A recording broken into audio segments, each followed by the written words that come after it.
जो United Nations है उसका काम है कि वो पूरी दुनिया में एक पीस की फिजा को कायम रखे। लेकिन हम जो रिसेंटली ये देखते आ रहे हैं कि यूनाइटेड नेशन का जो ये काम है वो इसमें बुरी तरह से नाकाम हो गया है। जैसे पहले हमने देखा कि यूक्रेन रशिया वॉर थी, वो यूनाइटेड नेशन ने रुकवा सका। उसके बाद जो हमने देखा कि मैस लेवल पर जो पैलेस्टीनियंस का जेनोसाइड था जो इसराइल ने किया, उसको भी यूनाइटेड नेशन बोलती तो रही कि ये ह्यूमैनिटेरियन है, ये बहुत गलत बात है, लेकिन उसको रोक नहीं पाई। और उसके बाद हमने देखा जो यूएस ईरान टॉक्स चल रही थी न्यूक्लियर, तो उसके ऊपर इसराइल ने आकर जवाबियत दिखाई, तो वो उसको भी नहीं रोक सकी। और यहाँ तक जो पाकिस्तान और इंडिया की वॉर थी उसको भी यूनाइटेड नेशन को डायरेक्टली नहीं रोक सका। और जो ये इंडस वाटर ट्रीटी से रिलेटेड भी वो कुछ नहीं कर पा रहा।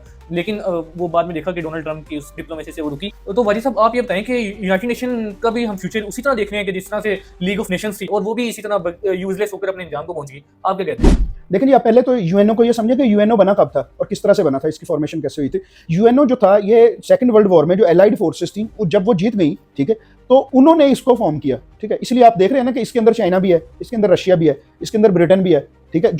इसकी सिक्योरिटी काउंसिल की बात हो रही है, जो परमानेंट मेंबर्स हैं, ठीक है। असल बात तो सिक्योरिटी काउंसिल की है। मैं उस पे आ रहा हूँ, एग्जैक्टली मैं उसी पे आ रहा हूँ।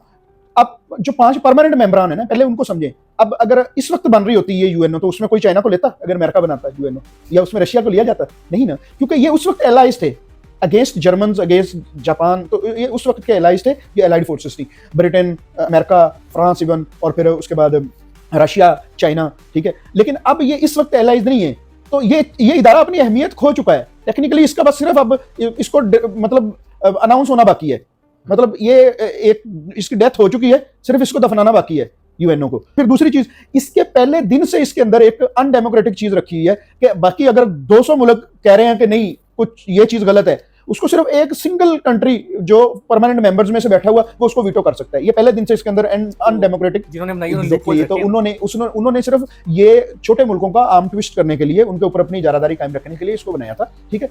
तो अब ये अपनी अहमियत इसलिए खो चुका है कि इसके परमानेंट मेंबर्स के अंदर 2 मुल्क ऐसे बैठे हैं जो बाकी जो उधर 3 बैठे हैं उनके अगेंस्ट है। इस वक्त ब्लॉक में मतलब बन गया है, ठीक है। Global north versus global south UNO के अंदर भी लड़ा जा रहा है, ठीक है। जो ग्लोबल नॉर्थ ग्लोबल साउथ हम बात करते हैं हमेशा हर वीडियो में, ये उस यूएनओ के अंदर भी तो हो रहा है ना, उसके परमानेंट मेंबर्स। अब देखें ना, जब अमेरिका और ब्रिटेन ये किसी एक चीज के ऊपर इकट्ठे होते हैं तो चाइना उसको वीटो कर देता है।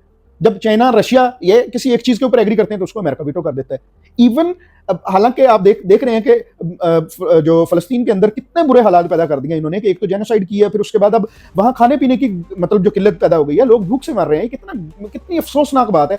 लेकिन क्या है कि जब इसके जंगबंदी का मसवदा वहां पेश होता है तो वहां अमेरिका उसको वीटो कर देता है। तो इसका मतलब है अमेरिका की इजाजत से ही ये सारा कुछ हो रहा है, ठीक है। आप एक चीज को समझे, तो यूएनओ जब कोई इदारा अपनी अहमियत खो दे तो इसका मतलब है उसको जिस मकसद के लिए बनाया गया था वो मकसद ही हल नहीं कर रहा, तो फिर वो सिर्फ उसकी अब आखिरी रसूमात बाकी है, उसके बाद उसका समझ लेके एंड तो हो चुका है अब।